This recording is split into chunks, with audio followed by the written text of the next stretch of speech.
Streaming. All right, so I'm ready to go. All right. So I'm hoping all of you can get into the lab activity so you can at least read the instructions. Okay. So are we all in the lab and be able to read the instructions? Okay, I can do the preview, so I'll be reading the same instructions as you guys do. Yes? Okay. So the first thing we need to do, there are two hyperlinks. The first hyperlink will give you the test case that you have to turn in, and then the second hyperlink will give you the setup, so that you don't have to start from scratch. Okay. So I'll right-click. I'll just open a new tab for the first link first. So the first link is a spreadsheet that you have to make a copy of onto your own Google Drive. So you listen to this one carefully, because someone did not in the Tuesday-Thursday class and could not get this part to work. So the first thing you want to do is to click Make a Copy. Okay, do not use the other way, because I think there's a way for you to create a link from your Google Drive to this document. That is not what you want. You want to make a copy. When you click Make a Copy, it will ask you where you want to copy it to. Make sure that you specify your Google Drive. You don't have to use the school Google Drive, but you have to use something that is your own, because it won't let you create a copy in my folder. Is that okay? So assuming that you have done that, then you will not see the read-only or view-only text on the screen. And then you should be able to click on the blue square or the blue rectangle and then enter your actual student ID. So I'm going to change my student ID to 1213141. When I press the Enter key, the other cells will change. So now, assuming that is actually my student ID, the problem or the value that I have to use to report back is going to be 9.653 times 10 to the power of -17. Okay? So this is how you know which number you're supposed to use in order to tell me the result of your algorithm. Is this part okay? Does everybody know what number you're supposed to use? So we're taking this base input and we're just putting in the 3-digit decimal rounding. It's going to go into the computer. You're supposed to enter all of these characters into the program for testing, which is in this case 9.653 lowercase e -17. Okay. Okay? All right, so this is the first part. There's another part to the homework assignment that you have to be kind of pay attention to. So the second hyperlink is an archive. So the first thing you need to do is to download it. Okay? So when you click on it, okay, I'm going to open a new tab because I don't want to lose this page.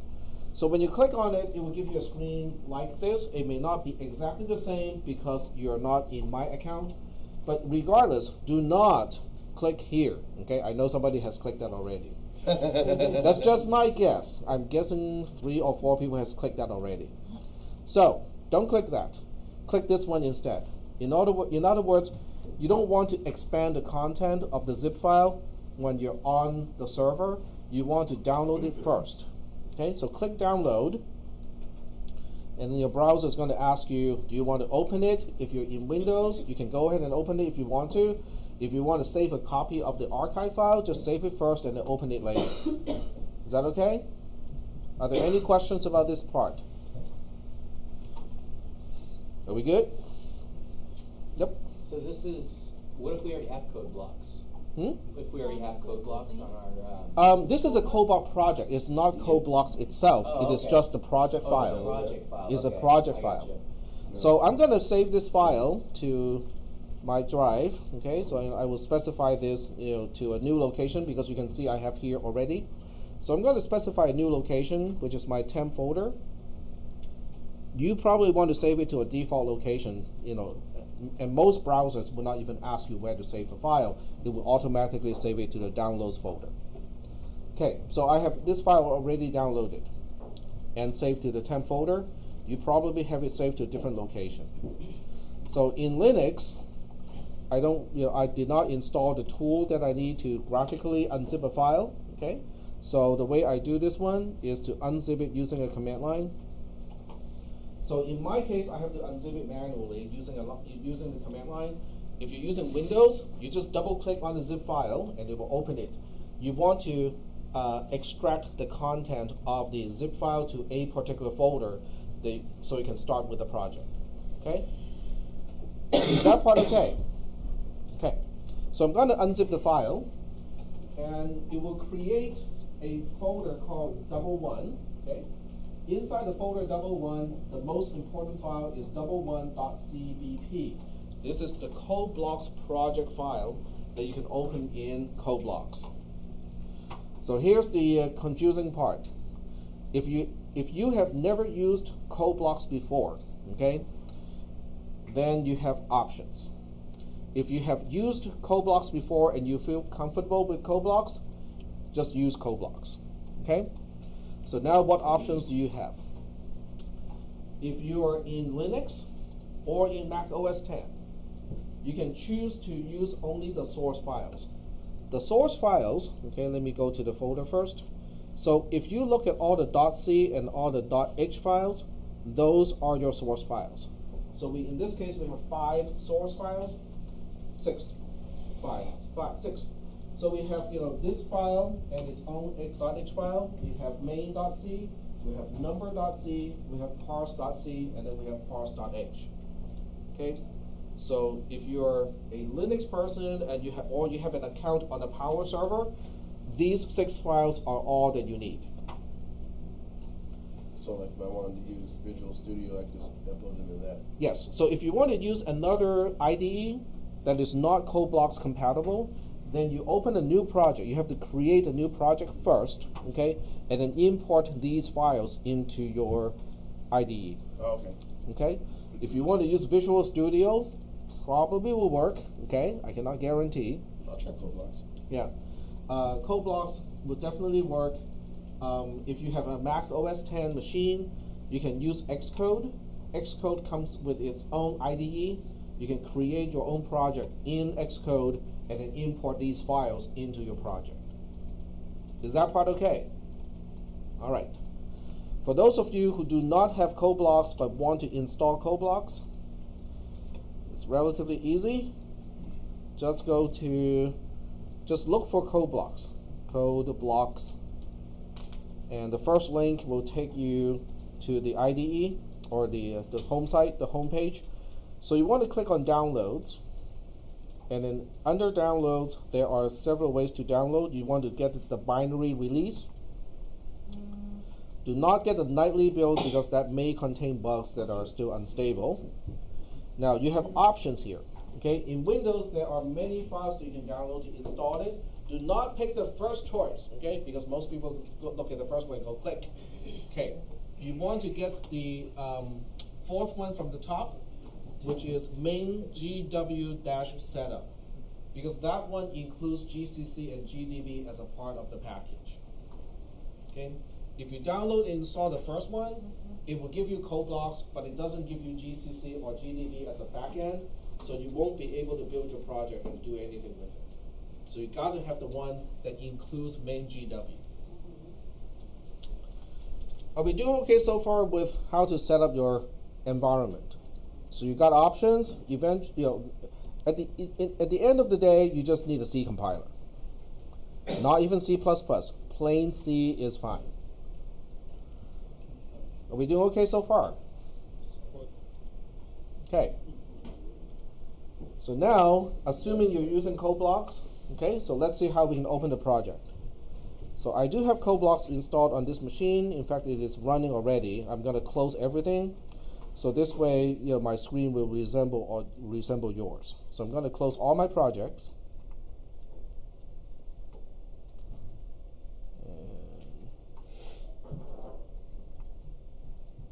So this should vaguely resemble what you're seeing, when you first start CodeBlocks.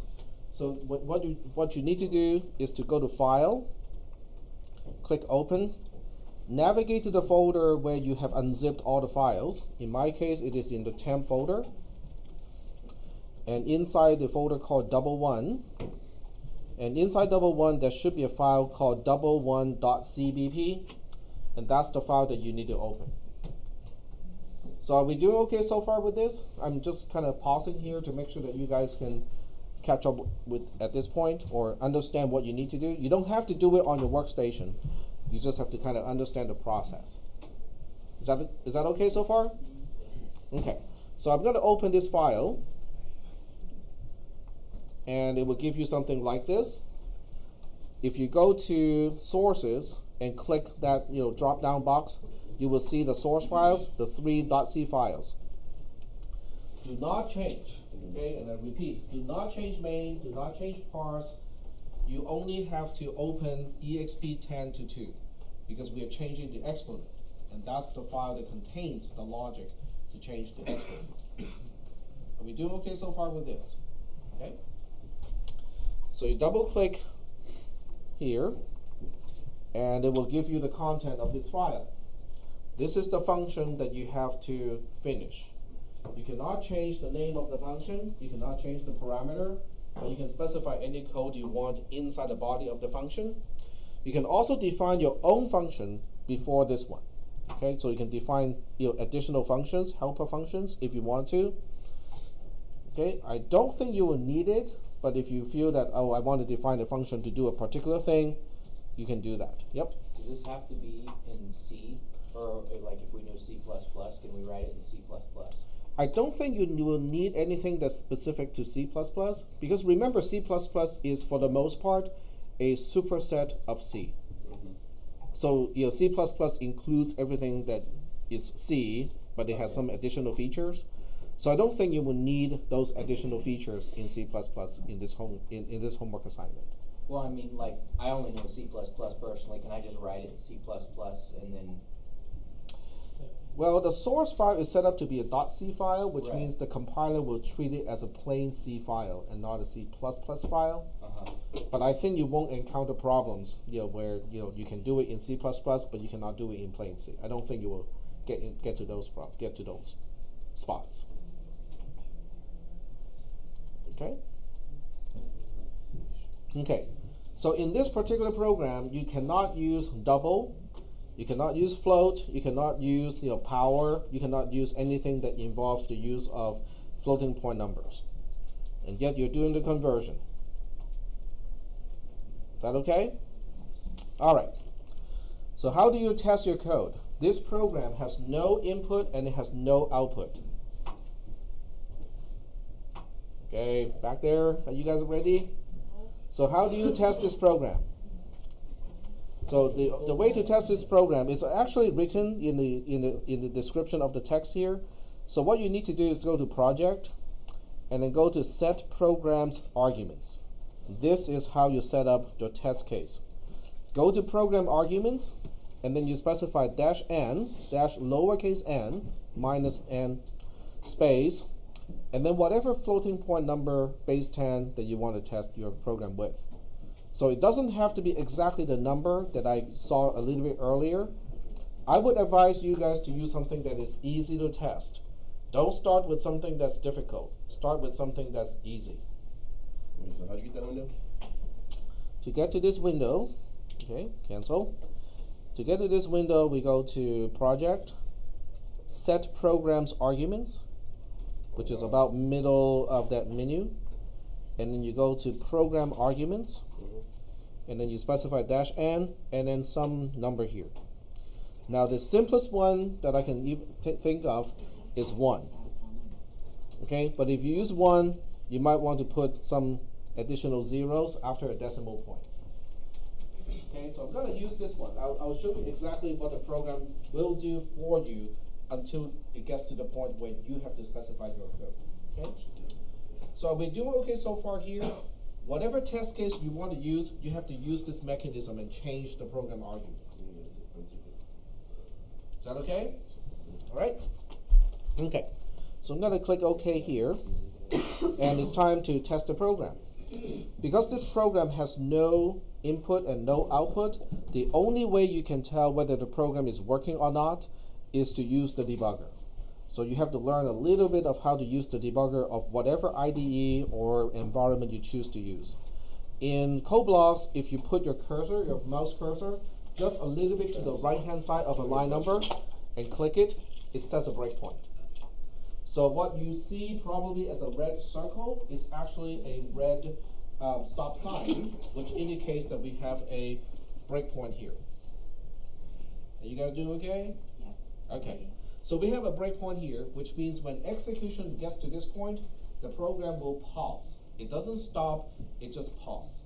Okay, it will pause so that you can examine whatever expression you want to examine. Okay? So now that we have a breakpoint already set up, it's time to run the program. To run the program, okay, to repeat the mistakes of the Tuesday, Thursday class, people see the first play button and then they click it. It doesn't work because this one does not invoke the debugger. It just runs the program at full speed. So whatever breakpoint you have set up, it doesn't know, it doesn't care. Okay? So you want to use the red one. Now, my personal preference is to use the Debug menu and then click Start Continue to get your program started.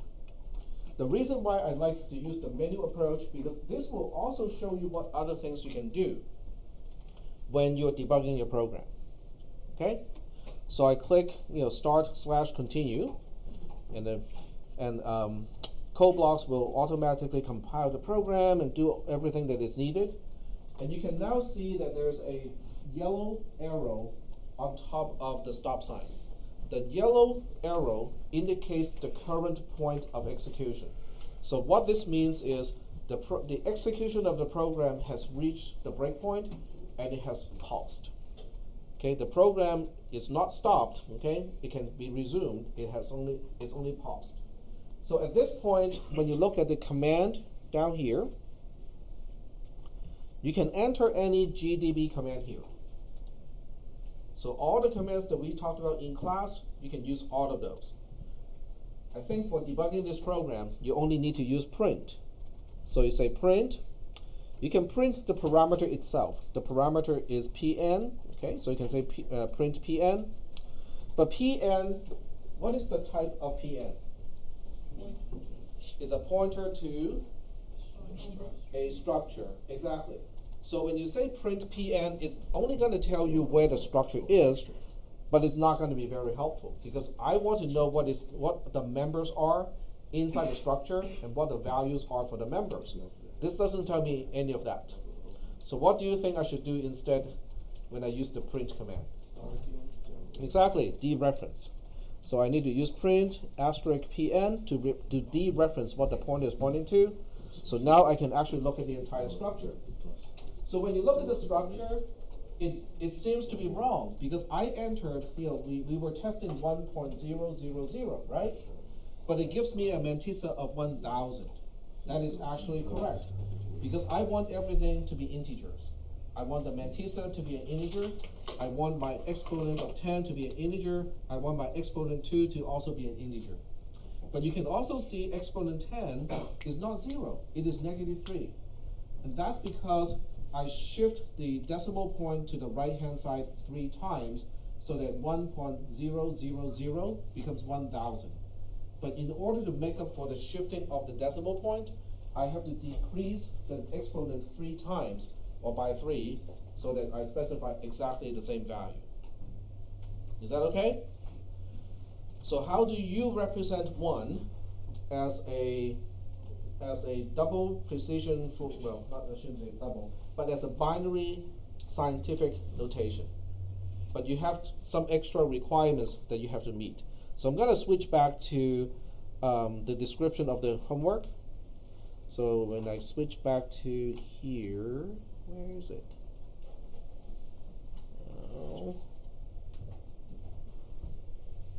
I think I need to do a back because I clicked on the link instead of open a new tab. Nope, that's not it. Okay. It's probably be back here. There we go. Okay. So there are some additional restrictions that you have to observe the Mantissa has to meet this requirement. So the Mantissa has to be, it has to have bit 63 set. Remember what we talked about in class? I need the Mantissa to be as large as possible to fit a 64-bit number. That means bit 63 has to be a 1.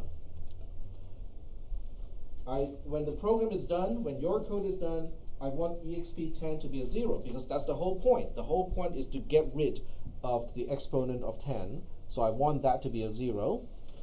exp2 in this case is going to be a signed number and it's going to be a negative value.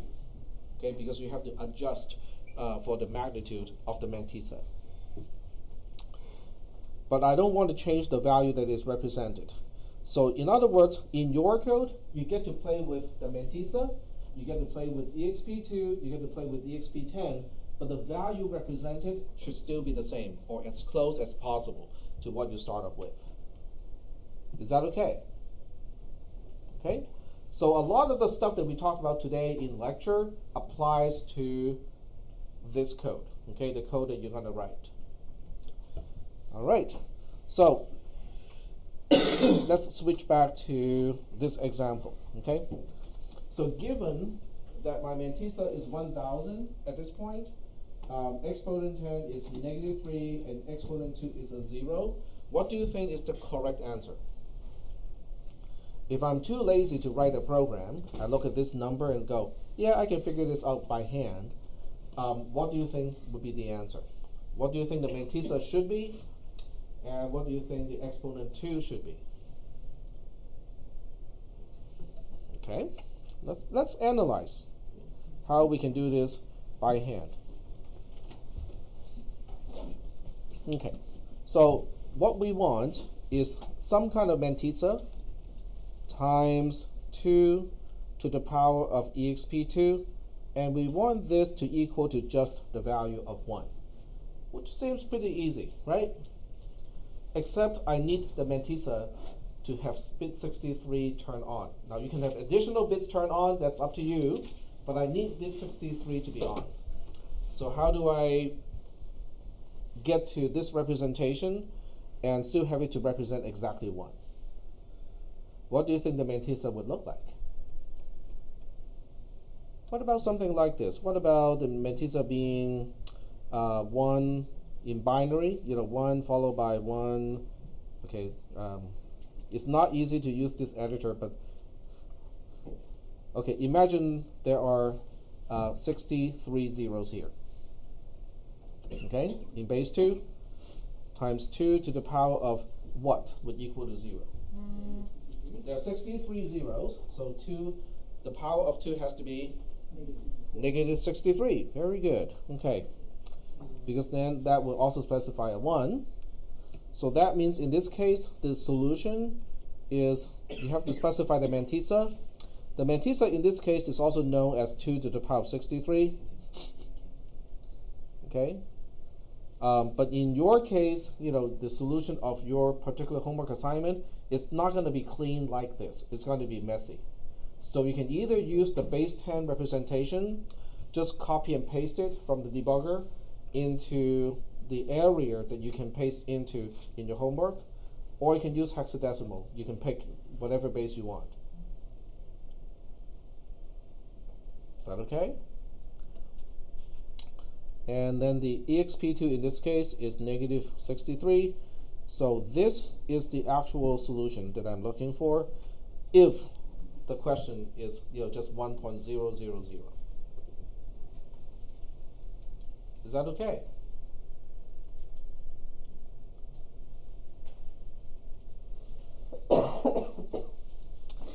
Do you guys want to try something a little bit different?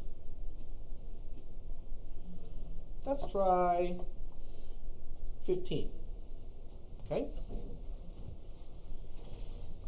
So every time you want to change the test case of your program, you go to Project, you go to Set Programs Arguments, and we're going to change the argument to 15.000. Okay? We click OK, and then we go to Debug. And because the program is still in execution at this point, the first thing I need to do is to reset the program or stop execution. And it's going to be right there, stop debugger. Okay, so I have to stop the debugger first, and then we start the debugger again by clicking start/continue. So once again, the program will stop exactly the same place. Oops, oh, I just did something bad. I changed the source code. It's okay. I can undo that part. But this time, Pn looks like this. The Mantissa is 15,000. The exponent of 10 is -3. So I'm still representing exactly just 15. Is that okay? So now, what do you think 15 is going to look like when I have restrictions like this? The Mantissa must have bit 63 being a 1. How do I represent 15 when the Mantissa has that particular restriction? What do you think?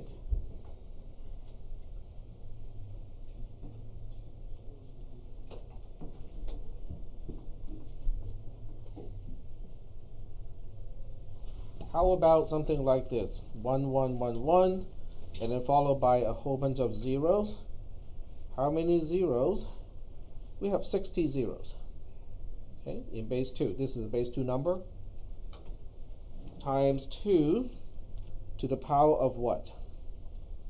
And by the way, 1, 1, 1, 1 as a binary number is exactly 15. Okay? So this is basically 1, 1, 1, 1 followed by exactly 60 zeros. So we need these to be -60. Very good. Good job. So that means your Mantissa is going to be, you can choose any one of these representations. So in this case, I'm going to use hexadecimal to represent that particular bit pattern. It's going to be F followed by 15 zeros. 1, 2, 3, 4, 5, 6, 7, 8, 9, 10. 1, 2, 3, 4, 5. And then my exponent in base 2 is going to be -60. If I don't specify 0x ahead of it, it means it's just your base 10. With a 0x prefix, it is base 16.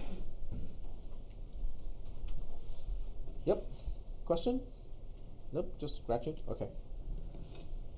How many zeros was that? There should be 15 zeros. I might have miscounted. Did I miscount it? I don't know. 1, 2, 3, 4, 5. 1, 2, 3, 4, 5. Yep, there are exactly 15 zeros in this case. So, do we understand how this works? Okay. So the next thing I'm going to do is to show you a few steps of how to get this done. Okay. And I'm going to pick on this one here. Okay. The last test case. What was the Mantissa given to you? You can still see it at the bottom of the screen. 15,000. 15,000. Okay. And EXP10 is -3. Okay. EXP2 is a 0. Okay. So do you remember what we talked about in class? I want the Mantissa to be as large as it possibly can that can still fit in a 64-bit number, right? Is 15,000 as large as it can get? No. If I want to fit it in a 64-bit number? No. So do you remember how we get it bigger? Multiplication by 2, right? Okay. So after the first, I'm going to give you a clue here. After the first iteration of something, we're going to end up with the Mantissa being doubled. And we're going to have a -1 in exponent 2. Is that making sense? Any sense? Because I doubled the Mantissa, so I have to decrement the exponent of 2 to account to balance it out. Is 30,000 as large as it can get with a 64-bit number? Okay. So we keep going, right? Mantissa is now 60,000. EXP10 is still a -3. EXP2 is now a -2. Is that okay? So at some point, I'm going to end up with a Mantissa that is as large as it possibly can and then we can start to do division by 10. So now the question is, how large are we talking about?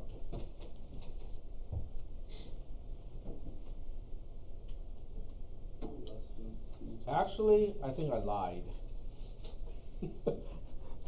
Because, oh, no, I didn't lie. Okay, it's good. So far, so good. Okay. So the question is how big, Mantissa needs to get in order for me to start to have the first division by 10.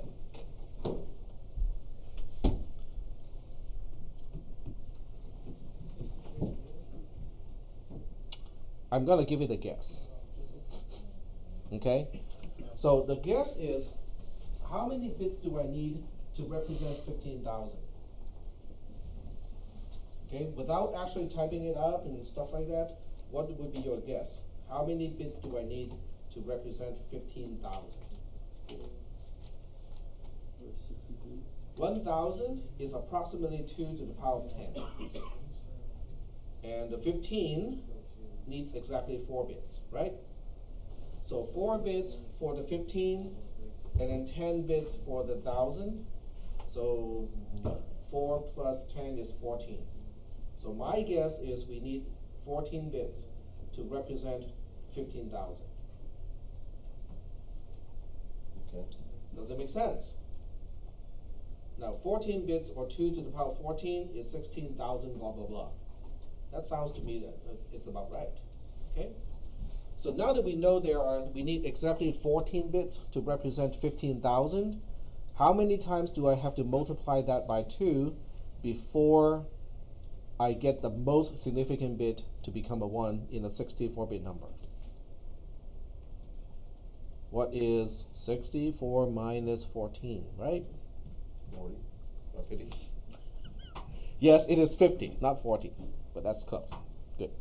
Okay, so eventually we end up with this, okay? Mantissa is going to be 15,000 times 2 to the power of 50, okay? EXP10 would still be the same as -3. EXP2 is going to be, we would have decremented this 50 times, so EXP2 will eventually become -50.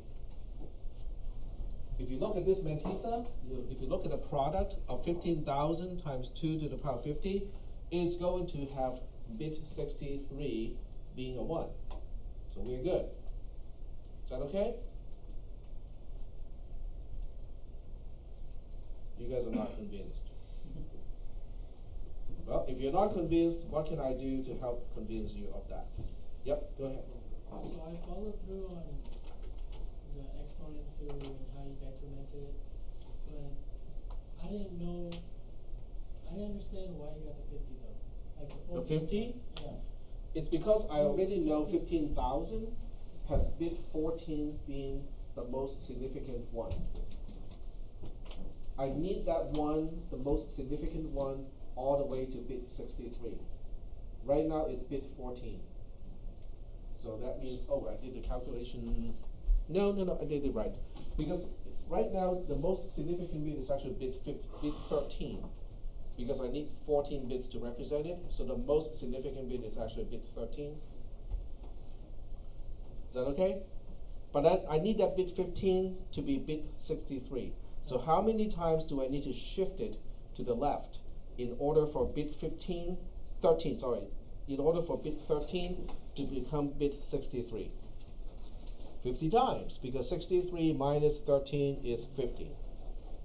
So that's why, I know I have to shift it 50 times, but every time I shift it, it is the same thing as doubling. Alright, so my question is, how do you know it's 13? Because of the analysis that I said earlier, because 1,000 is approximately 2 to the power of 10, so that takes care of the 000 of 15,000, and then 15 itself needs 4 bits, because it's 1 plus 2 plus 4 plus 8. So 4 plus 10 is 14 bits, so that's how I figured that out. It's a really good trick for estimating how many bits you need to represent something. Okay, so now the Mantissa is as large as it can get in order for bit 63 to be set. It's time to do a division, right? Yeah. Okay, so we do a division. So after the division, what do we get? Mantissa is going to be 1500 times 2 to the power of 50. EXP10 is now -2. Why? Because the Mantissa is now only 1/10 of what it used to be. But I don't want the value represented to change, so I have to bump up the exponent of 10 to compensate for the division of the Mantissa. Is that okay? And then the next thing we need to do, okay, we don't have to do a single thing here. So EXP2 maintains to be -50. Then what do? We look at this Mantissa. First of all, we look at exponent 10. EXP10, is that 0 at this point? No. Doesn't look like 0 to me. So we have to do this all over again. But this time we are starting Mantissa as a pretty big number already, 1500 times 2 to the power of 50. So now we're asking, how do we bump up the multiply of the power of 2 so that 1500 or the product is going to use up exactly 64 bits? What do you think? So we look at 1500 and then we ask how many bits do we need to represent 1500? What do you think? 10? No. 2 to the power of 10 is 1024, right? 2 to the power of 9 is 512. So we need 19 bits to represent 1500. Okay? So that means Mantissa is now going to be 1500 eventually. Okay? Eventually, after some iterations, it's going to be 1500 times 2 to the power of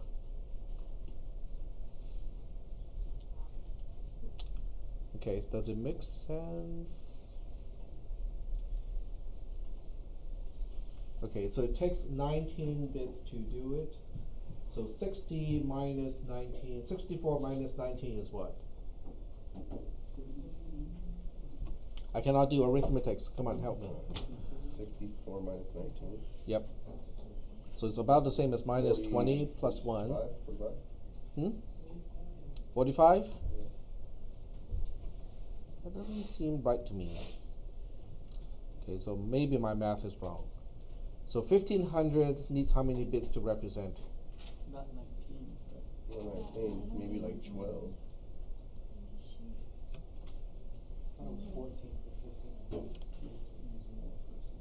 It's just one more than 10, so it's 11 bits. Okay. So Okay. then it should be 59. Yep, that should be 59. No, not 59. 50. 40. Oh. No, it's 64 minus the number of bits that we need for 1500, which is 11 bits. So 64 minus 53. 11 is 63. 53. 53. There we not go. 59. I knew 9 was wrong. Okay, that sounds right to me. Okay. That makes sense. Okay, that makes sense. Yep. So when you look at this number, it should also have bit 63 turned on. Okay. But the way your program is going to figure this out is not by doing the math like I did. Okay, because the way I did the math is only going to work for numbers that are like clean and easy to work with like this. You're not going to have numbers that is nice and easy like this. So you need to come up with the logic to do it. But if you give 15.000 as the input to your code, it will still be able to come up with these numbers. Okay? So I'm giving you a test case and actually detailing what your program is supposed to do, how the Mantissa should change over time. So this will give you, it should help you debug your program because it gives you stages of, okay, at this stage, this value should be this, and so on. Okay? So EXP10 will still be a -2 because we haven't divided by 10 yet. EXP2 will now become -53. Is that okay? So when you compare this Mantissa to this Mantissa, okay, and you compare this one to this one, the difference is only 3 bits. In other words, you only have to left shift 3 times in this case to bring the Mantissa back up to become the largest version of the Mantissa that will still fit in 64 bits. You're not going to shift 53 bits this time because you have already shifted it 50 times, so 3 additional shifts should be sufficient. Is that okay? Now that we have the Mantissa being as large as it can possibly get, in 64 bits, it's time to do the division by 10. Okay? So now after the division by 10, Mantissa becomes 150 times 2 to the power of 53. exp10 will now be -1 because we have divided the Mantissa by 10, so the exponent of 10 has to increase by 1. exp2 will still be a -53. And now we go back to ask the question again, is the exponent of 10 0? Almost, right? Getting there. So that means we have to do it one more time, okay? So now we look at 150, and then we ask, how many times do we have to shift it to the left-hand side so that it becomes a number that would use up all 64 bits? So this time we look at 150, which requires 8 bits to represent. Okay? So the next stage is we have to shift the Mantissa so that it becomes 150 times 2 to the power of 64 minus 8 is 56. Okay, that makes sense. exp10 will still be a -1. exp2 will now be a -56. Is that okay? In other words, we shift the Mantissa 3 more times in order to make it as large as we can possibly get that can still fit in 64-bit, a 64-bit unsigned integer.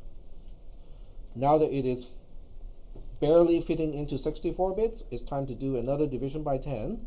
So now your Mantissa becomes 15 times 2 to the power of, you divided by 10, sorry. Okay, so I was right. To the power of 56, exp10 is now a 0, exp2 is now a -56. So then you go back to the beginning of this loop and it asks, is exp10 0? Yes, it is. Are we done? Not yet.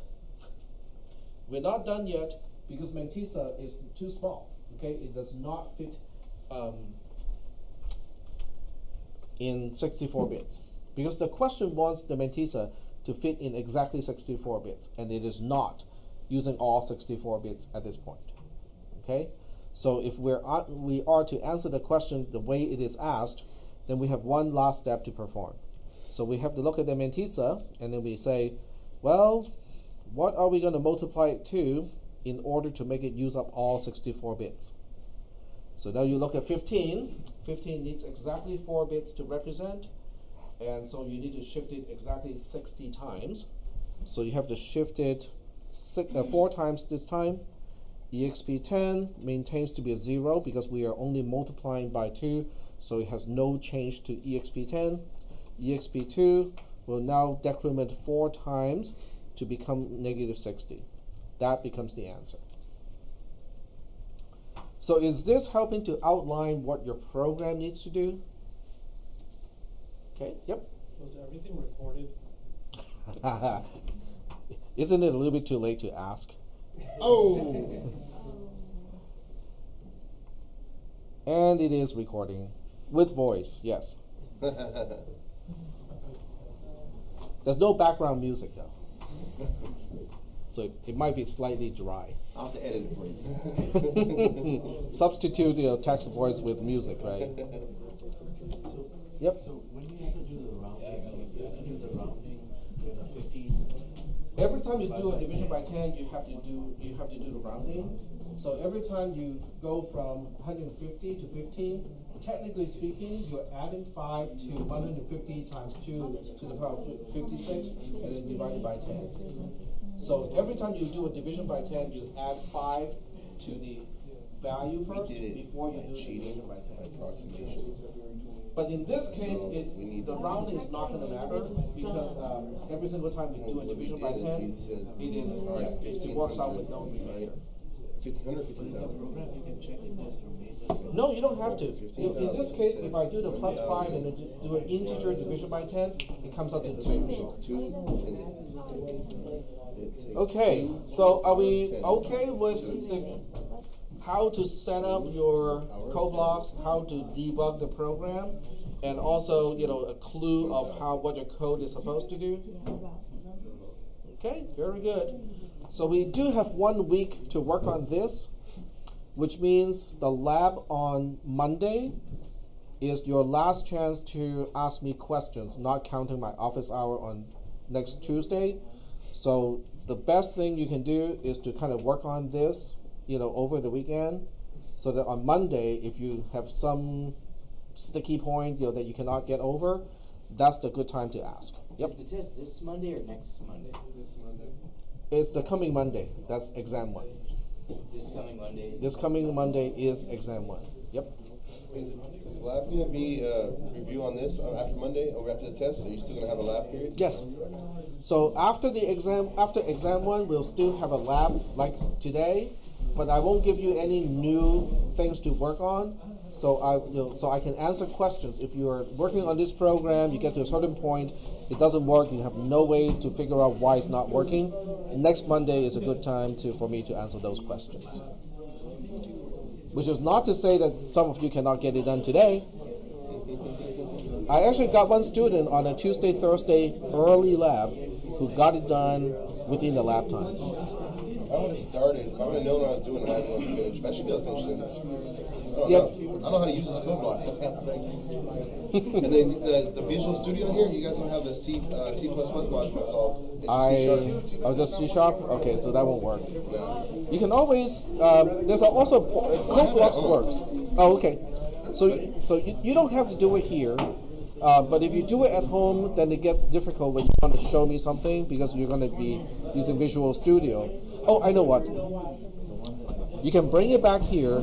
I have code blocks, so I can set up the files in code blocks to figure out why your program is not working, if that is what we need to do. It's just inconvenient, but it can be done. I'll start in code blocks. I mean, it's something to learn, you know. Yep. It always helps to learn more stuff. Yeah, code blocks is open sourced, so you know, for any environment other than Windows, you know, it's the GUI to use. Oh, it's like a standard. Yeah, it's a standard in Linux. Okay. Yep. Then it's definitely something I want to learn then. Okay. Cool. Because they don't have to do it today. They think they have more time and now it's procrastination time. Yep, I know. My daughter is the same way. Why do something now when you can do it later? And of course, Monday, I'll end up with people lining up to ask questions, and then we'll run out of time at 9:50, and then go like, "Sorry guys, I have to go home," and I'll give them the evil laughter. Yeah, cannot forget about that part. Yep. So if you guys can get started today, get started today. Well, I mean, I'm gonna at least look at the program and see if he has it written. Okay. Well, since most people are gone, I'm gonna turn off the The stream. stream. Thank you, Professor.